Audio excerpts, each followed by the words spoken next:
Bienvenidos a los coloquios de iSanidad. Soy Cristina Cebrián y hoy vamos a abordar los desafíos del pie diabético, una de las complicaciones más devastadoras de la diabetes, que puede conllevar también la amputación del pie.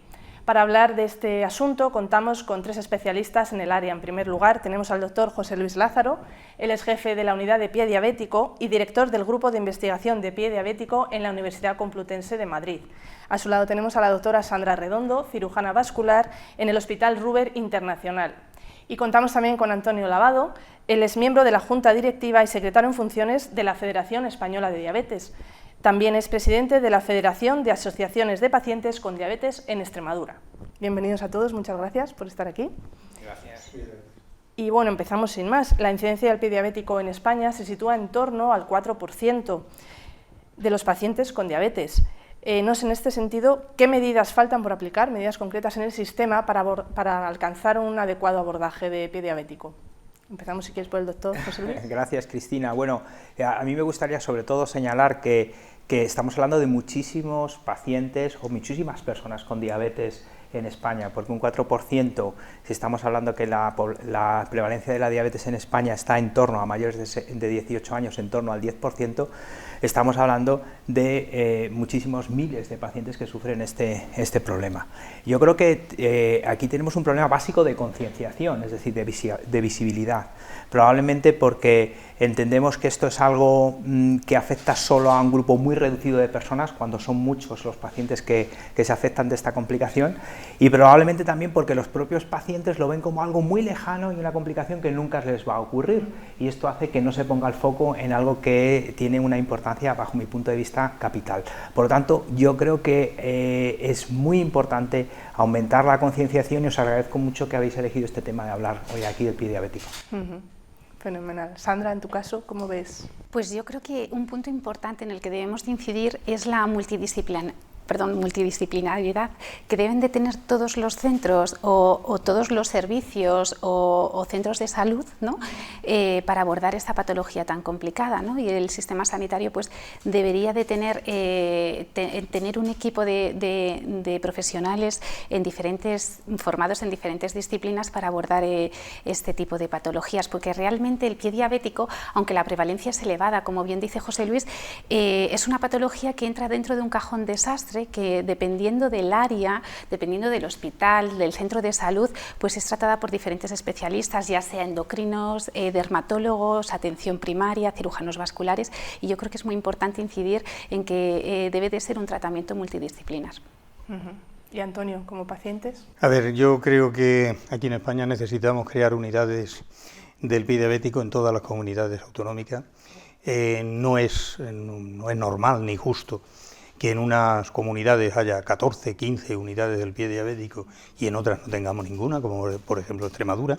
Entonces creo que lo tenemos que tener por todos sitios para dar eso que decía Sonia, que tenga un tratamiento integral de todo lo que es el pie diabético, ¿no? Tenemos conocimiento de que hay alguna unidad de estas que solamente tienen una enfermera especializada, y esto conlleva al paciente una preocupación, que es el que luego ve cómo se pasa el tiempo esperando a que lo visite este especialista o aquel especialista. Eso por una parte. Después, yo creo que una de las cosas más importantes que nos falta es que la figura del podólogo entre en el sistema sanitario español, que no lo tenemos. Y claro, eso es importantísimo para este problema, ¿no? Tenemos que garantizar que los pacientes tengan una evaluación temprana, y esto es la manera, ¿no? La manera de tener esta figura dentro. La educación diabetológica es una cosa que me llega mucho, ¿no? La concienciación de la prevención de los pacientes. O sea, tienen que ser ellos, los pacientes, los valedores de su propia enfermedad, y tienen que ser ellos los que se tienen que prevenir. Pero claro, tenemos unos pacientes, que es el tipo 1, que todavía están entendidos o enterados, informados y quizás hasta formados de lo que puede pasar. Pero tenemos el tipo 2. El tipo 2 es el que me preocupa verdaderamente y es el que tenemos más casos. Es muy difícil convencer a una persona que es totalmente asintomática de que se tiene que cuidar cuando él no siente nada, no tiene ningún dolor, no pasa nada. Dile que esa diabetes le está haciendo daño a todos sus órganos internos y que se tiene que cuidar. La gente no nos lo tomamos en serio, y ese es uno de los problemas quizás más graves para mí que encontramos. Después, claro, está investigación, la tenemos que tener, y desarrollo. Tenemos que ver, comprender las causas, las opciones de tratamiento y ver si esos tratamientos son efectivos o no lo son. Todo eso, pues claro, se necesita una efectividad. También faltan protocolos estandarizados para todos. No puede ser que en un hospital se esté haciendo un tratamiento que esté muy bien y los demás no le copian. No, simplemente porque tenemos políticos en diferentes comunidades que dicen, no, yo quiero hacer mi protocolo, y mi protocolo tiene que ser distinto, solamente porque soy yo. Entonces, eso no lo entendemos así. Uh-huh. Y luego, ¿qué implicaciones pueden tener también cuestiones como el envejecimiento de la población? Estamos viendo además también que la esperanza de vida va aumentando, ¿no? Mucha población envejecida. ¿Cómo puede afectar esto también en torno al pie diabético? No sé quién quiere contestar. Bueno, sin duda es un reto que es ya el presente, no el futuro, es el presente. La esperanza de vida en los países más desarrollados cada vez es mayor, y esto lleva aparejado que los pacientes crónicos desarrollan complicaciones durante más años. Y ahí entra, por supuesto, el pie diabético, que en el caso de un paciente más anciano o más mayor, acumula más complicaciones relacionadas con otras comorbilidades de la propia diabetes. Es un paciente que desarrolla enfermedad renal, es un paciente que desarrolla enfermedad arterial periférica, es un paciente que desarrolla enfermedad cardiovascular, es un paciente que desarrolla distintos tipos de neuropatía, y al final el contexto es un paciente pluripatológico muy complejo. Por lo tanto, claro, antes comentaba Sandra la necesidad de la multidisciplinaridad.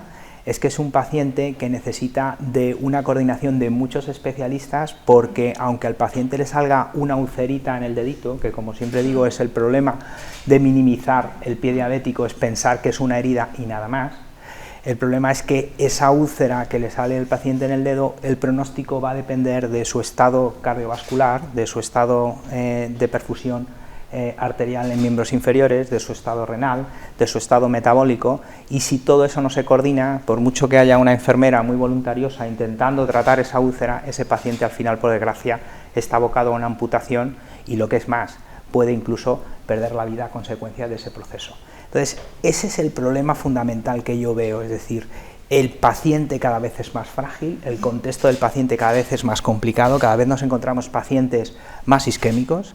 Hace unos años había más o menos un 50%, ahora mismo en las unidades especializadas 70-80%, incluso de determinados métodos diagnósticos, incluso más, son pacientes con enfermedad arterial periférica, pacientes ya con isquemia de miembros inferiores.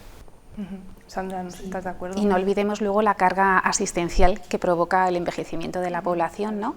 Porque son pacientes muy complejos, que sabemos que la patología es muy compleja, pero la carga asistencial que tenemos en las unidades de pie diabético, en las pocas que hay, y en otros servicios que no hay unidades, pero que tratan también la patología, es muy elevada, ¿no? Con lo cual hay que incidir mucho en que cada vez la diabetes sabemos todos que es una epidemia, que es una realidad, que la tenemos ahora, que la carga asistencial es tremenda, y que además el pie diabético se lleva muchos factores y muchos recursos humanos y materiales, ¿no? Con lo cual el envejecimiento va en detrimento también, ¿no? de la asistencia que podamos dar al paciente al tener tanta carga asistencial.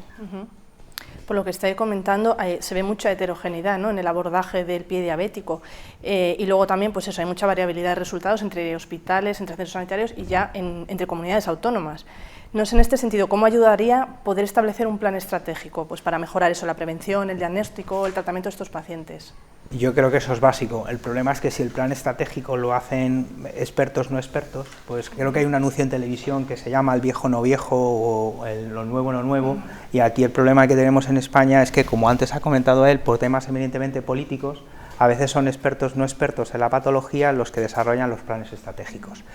Yo creo que yo tengo que decir que España es líder en pie diabético en el mundo. Hay líderes de opinión de primer orden. Tenemos unidades especializadas al mejor nivel, comparándose con cualquier otro país del mundo. Y por desgracia, a veces, como comentábamos antes, ese abordaje no se traslada o no se extiende a otros hospitales.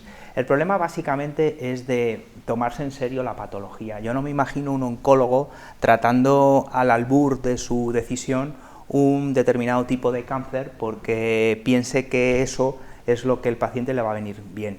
Hay protocolos, hay recomendaciones internacionales y hay investigación que avala determinados tratamientos. En el pie diabético existe, yo creo, es una de las patologías que mejor ordenada está en el campo de las recomendaciones y las guías de abordaje del paciente a nivel internacional. El problema es la implementación. Cuando eso se baja a tierra, pues como cuando llegan a España y donde dicen usted paciente lo tiene que ver un podólogo, pues el político de turno dice dígase, es decir, lo cambiamos por otro, o este paciente lo tiene que ver un vascular, dígase, lo tratamos por otro, o este paciente necesita un control metabólico y dígase, lo cambiamos por otro. Al final no se establece un abordaje con suficiente seriedad de lo que el paciente necesita. Por tanto, protocolos hay, recomendaciones existen. Plan estratégico, por desgracia, también existe uno en nuestro país, mal desarrollado y con muchísimas lagunas, que además ha obviado las principales recomendaciones que existen a nivel internacional. ¿Cómo es posible que se actualice un plan estratégico a través del Ministerio de Sanidad y no se tengan en cuenta lo que las recomendaciones internacionales han dicho hace 4 años? Es decir, que no es que ha salido antes de ayer y las personas han dicho, oye, no me ha dado tiempo a revisarlo. Con lo cual yo creo que es un tema ya de mucho calado. Probablemente yo, que siempre digo que cuando hablamos del pie diabético acabamos siendo como un poco club de alcohólicos anónimos, de contarnos las penas, yo creo que aquí tienen mucha voz y mucha fuerza los pacientes. Los pacientes son los que tienen que demandar que esto debe de ordenarse, que el paciente tiene derecho al mejor tratamiento posible, que los pacientes se movilizan, sale una noticia en la televisión, ha salido un tratamiento para el cáncer de pulmón, los pacientes van al oncólogo pidiendo ese tratamiento y los pacientes tienen que exigir que se les apliquen las últimas innovaciones y los últimos tratamientos para estos pacientes. No es posible que haya un cirujano vascular en España que sea capaz de meterse en la arteria del dedo gordo y otros donde en nuestro país todavía están preguntándose si por debajo de la rodilla se puede al paciente revascularizar. Eso es un problema que hay que abordar con honestidad y con humildad y reconociendo hasta dónde se puede llegar. Yo creo que, protocolos existen, el problema es la implementación. Claro. Antonio, imagino que estarás de acuerdo, ¿no? Que los pacientes... Totalmente de acuerdo. Que haya diferencias, ¿no? En el tratamiento y seguimiento de unas comunidades a otras, es lo tenemos un grave problema con eso, porque hay sitios donde se está tratando muy bien el pie diabético y en otros donde no se hace. El caso lo tenemos en Extremadura, solamente hay un cardiovascular para llevar todo el tema de todos los extremeños, para que se unan con endocrino, pues tenemos un problema. Entonces, no es normal ni justo que eso esté pasando en Extremadura y sin embargo en Madrid se está actuando de otra manera. O sea, depende de dónde residas, tienes una visión de la sanidad u otra. Eso es un problema. Lo habéis mencionado también, ¿no? El tema de los podólogos, pero además de los podólogos, ¿qué otros profesionales están implicados, ¿no? Deberían estar implicados en ese abordaje multidisciplinar que hablaba Sandra. Pues sin duda alguna la atención primaria. La atención primaria es la puerta de entrada a la sanidad española. Entonces ellos están ahí, pero no solamente los médicos, sino también hablo de la enfermería, ¿no? De atención primaria. Así que sin duda alguna son ellos los que tienen que estar más formados y los que tienen que estar ahí al pie del cañón, pero para ello necesitan también recursos materiales, humanos y sobre todo tiempo para la formación, ¿no? Que es lo más importante y bueno, todos sabemos la saturación de agendas que tienen. Entonces sin duda alguna hay que incidir mucho en atención primaria para el tratamiento del pie diabético. Esta era otra de las cuestiones que queríamos tratar, ¿no? Precisamente, cómo se puede mejorar o cómo los médicos de familia pueden mejorar esa formación, ¿no? Sobre el pie diabético para, pues eso, lo que decías, es la entrada al sistema sanitario, que ya ellos puedan abordar este problema. Yo, particularmente, mi opinión es que, siendo atención primaria un eje principal de vehículo del paciente, el paciente entra en la puerta de atención primaria y de ahí es derivado a todas las vías clínicas y servicios de nuestro sistema público de salud. Siendo tan importante atención primaria, a mí me parece que es fundamental aumentar también la concienciación de los médicos de atención primaria. Hace 4 años, fruto de un grupo de trabajo a nivel internacional, hicimos 3 publicaciones sobre el nivel de concienciación de los médicos de atención primaria en 5 países de la Unión Europea. Lamentablemente, todavía muchos de ellos consideraban que el pie diabético era solo una úlcera. ¿Qué consecuencias tiene eso? Que el paciente es inmediatamente referido a enfermería y empieza a recibir tratamientos que son cuidados de esa úlcera para intentar que la úlcera cicatrice. Creo que es muy importante que el médico de atención primaria lidere esta patología. La lidere significa que se responsabilice de algo que es una enfermedad, igual que se responsabiliza del control de la hipertensión del paciente o del control de la anticoagulación del paciente con enfermedad cardiovascular, es decir, debe liderarla, y liderarla significa que no minimice el problema porque el paciente tenga una úlcera. Ya hay muchos estudios que han demostrado que una persona con diabetes que desarrolla una úlcera en el pie tiene una disminución drástica de su esperanza de vida.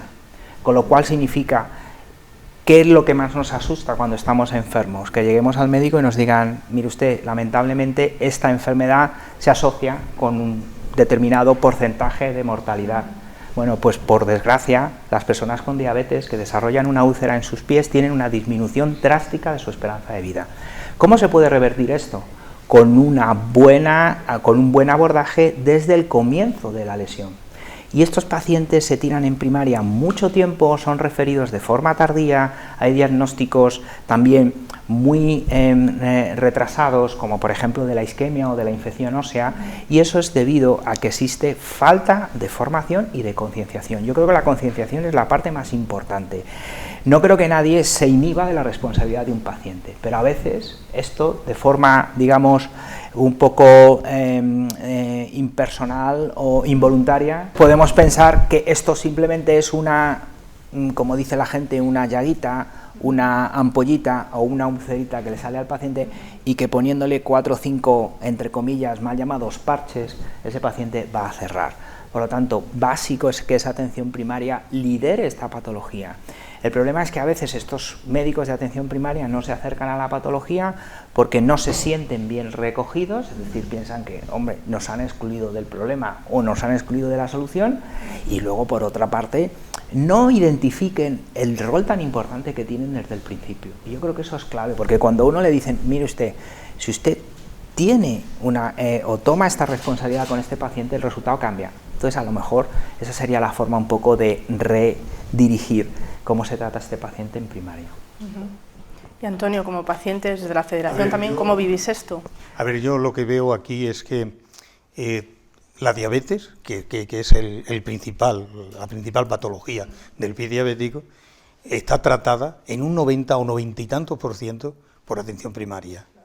Tenemos que tener esa atención primaria preparada para todo, y sin embargo no lo está. No lo está ni el médico ni la enfermera. O sea, la enfermera tampoco está. Simplemente con preparar a la enfermera ya podríamos ganar mucho. Pero necesitamos, además, que esa enfermera sea capaz de educar a ese paciente, de educar al paciente, sobre todo eso, porque es verdad que como dice el doctor Lázaro, cuando tenemos una llaguita, pero es que ahí ya llegamos tarde. Tenemos que llegar mucho antes, tenemos que prevenir. Y para prevenir, esa enfermera tiene que dar una formación. Y esa formación no es otra que formación diabetológica. Tiene que dar educación. El paciente tiene que saber lo que pasa.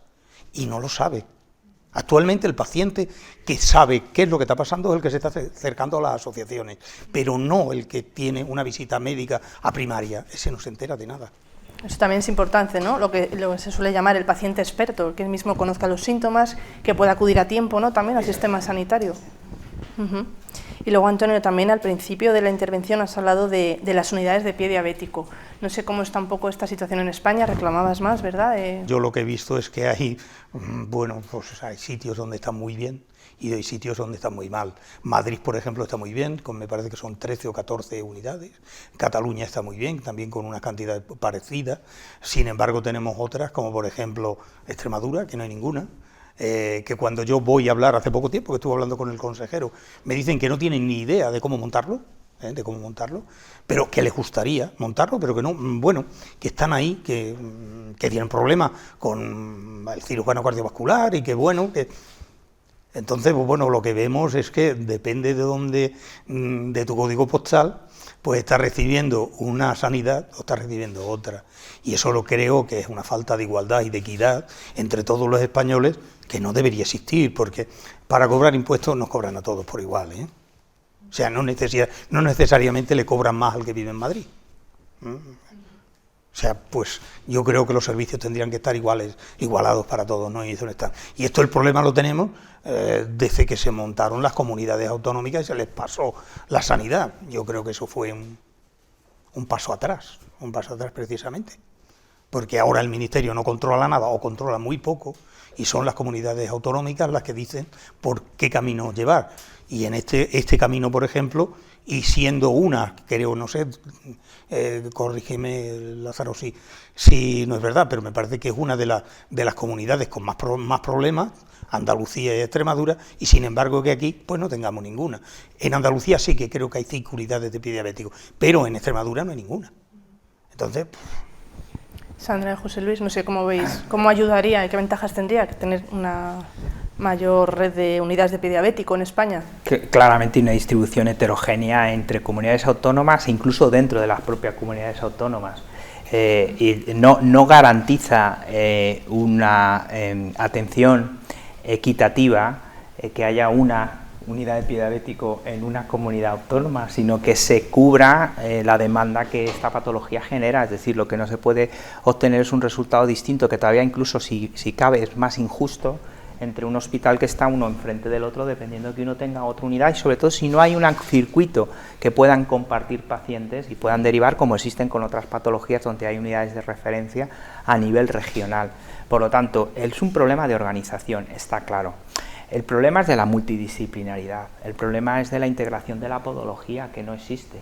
El podólogo español es el podólogo que ocupa el puesto número 3 en la formación de la podología podiatría a nivel del mundo. Está Estados Unidos, Reino Unido y España.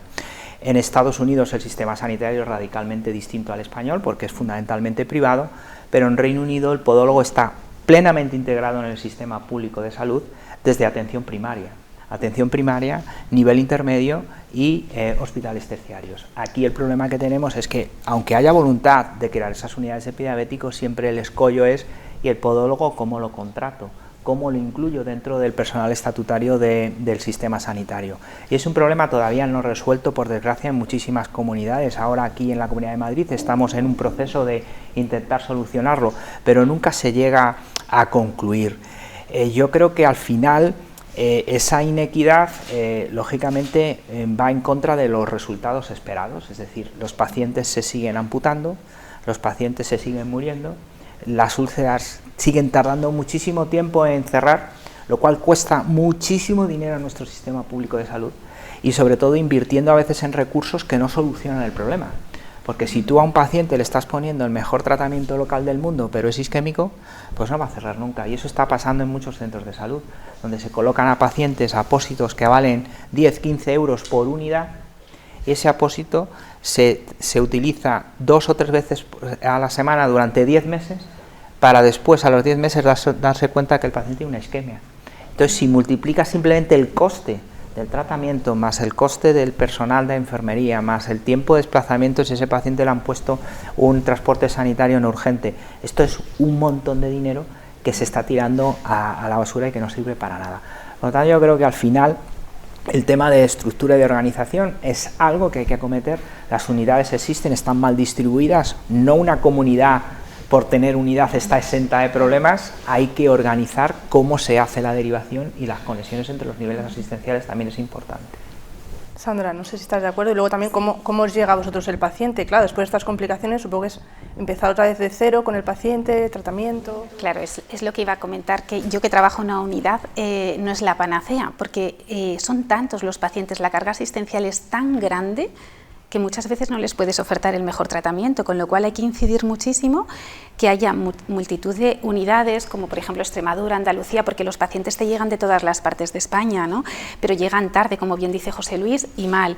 Entonces, es muy importante que la administración se entere y que hagamos un plan estratégico donde esté incluido el podólogo, donde esté incluida la atención primaria, y ahí hagamos hincapié en la prevención y el tratamiento de aquella úlcera no complicada, porque si las unidades nos encargamos de tratar a todos los pacientes, ya sean complicados o no complicados, y encima de enseñarles a cuidar sus pies y hacerles la quiropodia que se supone que debe de hacer el podólogo que tendría que estar con nosotros, no está.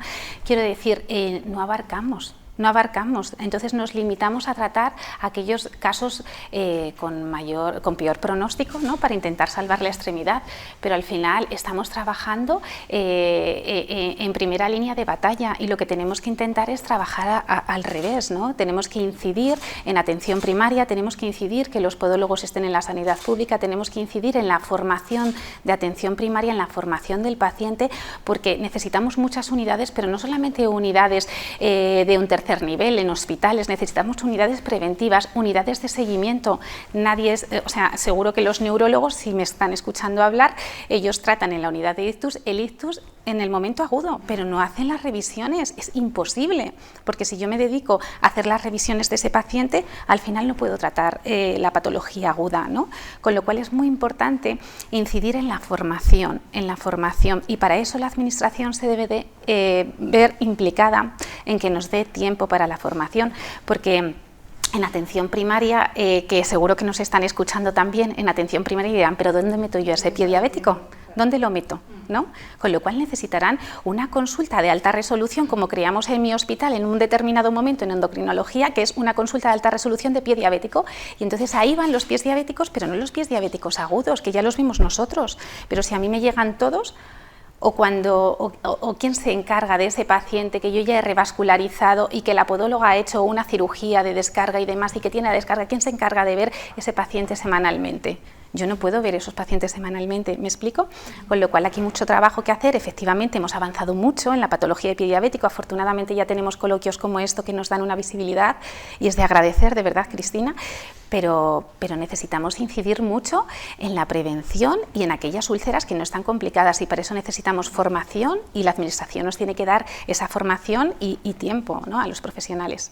Y permíteme que se me ha olvidado puntualizar algo en relación con un comentario anterior sobre las comunidades autónomas y el Ministerio de Sanidad. El Ministerio de Sanidad sí tiene una responsabilidad sobre la definición de la cartera asistencial de las comunidades autónomas. Es decir, si el Ministerio de Sanidad decide que los pacientes de hepatitis C tienen que tener acceso a una determinada medicación, todas las comunidades autónomas están obligadas a cumplirlas. Yo he estado en el Ministerio de Sanidad hablando con el director general de cartera asistencial, donde le he dicho si él es consciente de esto, y me dice sí, pero es que tenemos una lista de 250 prioridades y esta está la 255 y por tiempo nos toca dentro de 3 años, donde probablemente a lo mejor no sé si va a estar el mismo ministro, que ya no está porque era ministra, ahora hay otro, y el mismo director general de cartera asistencial, pero sí es muy importante esa coordinación de cartera asistencial. La cartera asistencial es obligatoria para las comunidades autónomas, y las comunidades autónomas, a través del sistema público de salud o del sistema concertado, están obligadas a ofertarla. Por lo tanto, si el Ministerio de Sanidad dice que el pie diabético debe de ser o se debe de incluir en cartera asistencial, todas las comunidades autónomas tienen que organizarla por ley, porque están obligadas a hacerla, con lo cual, aunque haya sería algo impensable que un señor se tratase de un cáncer de hígado en Barcelona y en Villanueva de la Serena, ¿no? Entonces, ¿eso por qué? Porque está dentro de cartera asistencial. Entonces es muy importante insistir, empezar desde la base, y eso debe empezar desde cartera asistencial del Ministerio de Sanidad. De acuerdo, pues hemos hecho un buen repaso, ¿no?, de cómo está el sistema en este sentido, qué medidas serían necesarias, pero queremos también abordar un poco de la visión del paciente, porque ya no solo a nivel clínico, sino la parte emocional del paciente, cómo lo vive, y luego también, bueno, cómo gestiona el profesional sanitario esa carga emocional que lleva el paciente. Entonces, Antonio, un poco cómo lo vivís. Mira, eso es el otro duelo, ¿no? El primer duelo es en el debut de la diabetes, y este es otro de los duelos que el paciente puede pasar. Un duelo es el miedo a tener que cambiar tu vida para siempre. Para eso se necesita, estamos necesitados de un apoyo psicológico importantísimo, pero también de una comunicación abierta y empática de los profesionales sanitarios para el paciente, porque hay veces que nos encontramos con profesionales que no lo son, y entonces es importante que el paciente sepa que tiene para poder tomar cartas en el asunto, ¿no? Las asociaciones.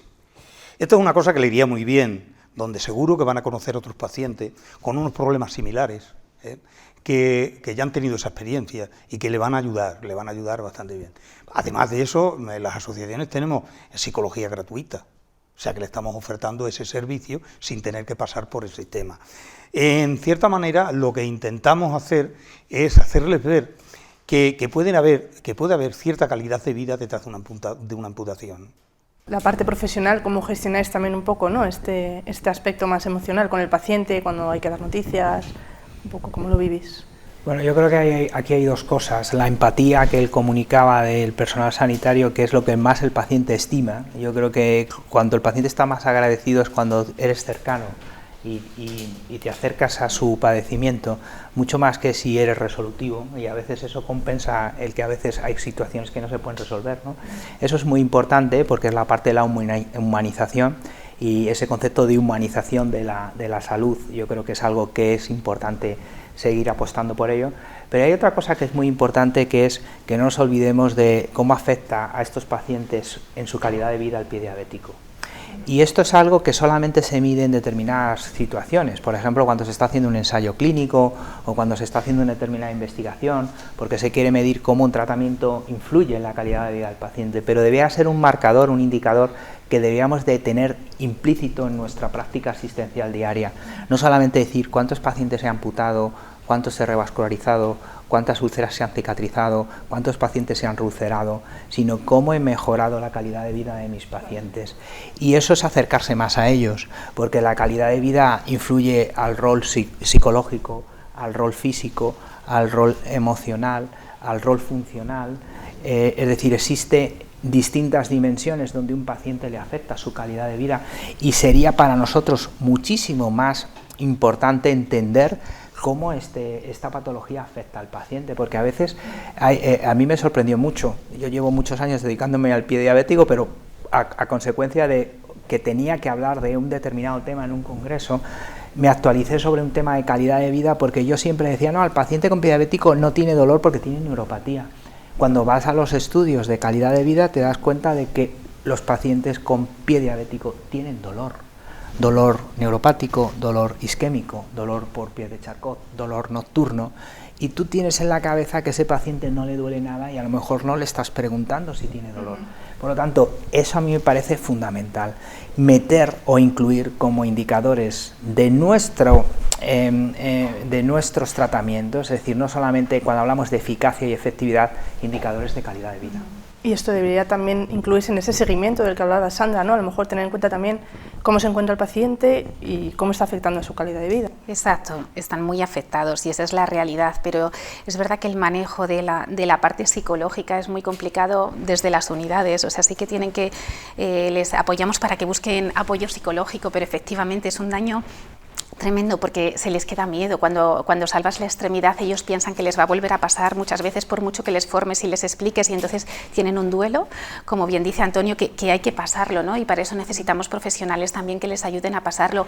Y luego no nos olvidemos del daño económico que les hace esto, porque son gente, en gran parte, es gente activa laboralmente, y pierden esos trabajos o no pueden hacerlo o necesitan un calzado especial o una descarga especial que nadie la subvenciona y que te inventas millones de triquiñuelas para que les subvencionen un 80%, si es que llega a un 50% en un año y medio, ¿no? Cuando ya se ha gastado ese calzado, te pongo. Con lo cual, efectivamente, la parte psicológica es muy importante destacarla porque es como el cáncer de mama, ¿no? Hablamos del cáncer de mama, todo el mundo estamos muy concienciados del cáncer de mama y, sin embargo, el pie diabético tiene mayor mortalidad que el cáncer de mama, ¿no? Y el apoyo psicológico y los recursos humanos y materiales no tienen nada que ver con el cáncer de mama, en este caso. Y además, permíteme que, además el problema está en que estamos tratando con gente mayor, que a veces está sola, que vive solo, porque no hay que olvidar que cada vez somos más mayores, pero que hay una cantidad muy grande de personas que mayores de 65 años viven solas. Y a todo esto le tenemos que unir el que no siempre pueden. O sea, socialmente no llegan a ese calzado que a lo mejor se necesita. No siempre se lo pueden pagar. Entonces estamos tratando con varios temas porque esas personas se ven excluidas de la sociedad, incluso, te podría decir más, incluso se ven culpabilizados también, Hay veces que por el profesional, por la sociedad en completo, pero también hasta por sus propios familiares. ¿Cómo has llegado hasta aquí? ¿Qué mal lo has tenido que hacer? Y eso no pasa porque uno quiere. Hay que recordar que un albañil que se pone las botas de seguridad puede tener una rozadura y no darse ni cuenta. Y entonces, ¿qué deja? ¿Deja de ser albañil? ¿Se tiene que quitar las botas de seguridad? No puede. Entonces, ¿qué hacemos con ese tipo de gente? Luego está lo que hablamos, cuando está en edad laboral. ¿Qué pasa con esa persona? De promedio, 5 meses de baja. De promedio. Para la empresa ya no es interesante como trabajador. Entonces queda excluido de la sociedad. Entonces eso es un grave problema que también tenemos, ¿no? Y con todo esto, Antonio, queda claro y queda muy bien reflejado la labor que hacéis desde las asociaciones de pacientes y la importancia que tienen para el sistema también, ¿no? Bueno, estamos haciendo lo que nos dejan hacer. Estamos haciendo muchas cosas, pero estamos haciendo menos de las que se podrían hacer. Por ejemplo, en la FEDE tenemos a más de 100 educadores en diabetes que hemos formado y que ya están formando a otros pacientes. Hay de estos formadores, hay gente que está trabajando con la red de escuela nacional de salud, red de escuelas de salud nacional. En algunos sitios, como por ejemplo Extremadura, estamos trabajando incluso con primaria. Y ahí es donde se ve, en primaria, es donde se ve el verdadero éxito. Estos educadores, yo soy uno de ellos, estamos teniendo un éxito tremendo. Gente que le baja la glicada 2 puntos, sin cambiar el medicamento. Gente que pierde peso, pero no un poquito, muchos kilos. Y sobre todo, lo que más te agradecen es el que se lo cuentes. La frase más comentada es: ¿y esto por qué no me lo ha contado nadie antes? Entonces, estamos viendo que podríamos hacer muchas más cosas, ¿no? Podríamos hacer muchas más cosas, pero ante todo nos gustaría también llevar a cabo, en colaboración con todos los agentes sanitarios y sociales que intervienen en la diabetes, una propuesta de acciones legislativas en cada comunidad autonómica sobre el pie diabético para sensibilizar e impulsar iniciativas políticas y parlamentarias para garantizar la participación activa de los pacientes en la toma de decisiones de aspectos clave en su patología. Es un programa que ya venimos haciendo para complicaciones renales y diabetes y que nos gustaría trasladarlo, con la ayuda de todos ustedes, nos gustaría también trasladarlo al pie diabético, que creo que sería muy interesante. La FEDE está, dispuesta a ayudar en todo lo que sea posible en este programa. Pues queda constancia de esa petición y de todas las que hemos hablado durante este coloquio. No tenemos tiempo para más, pero agradezco de nuevo vuestra presencia y a nuestra audiencia les recordamos que nos pueden seguir en www.isanidad.com. Muchas gracias.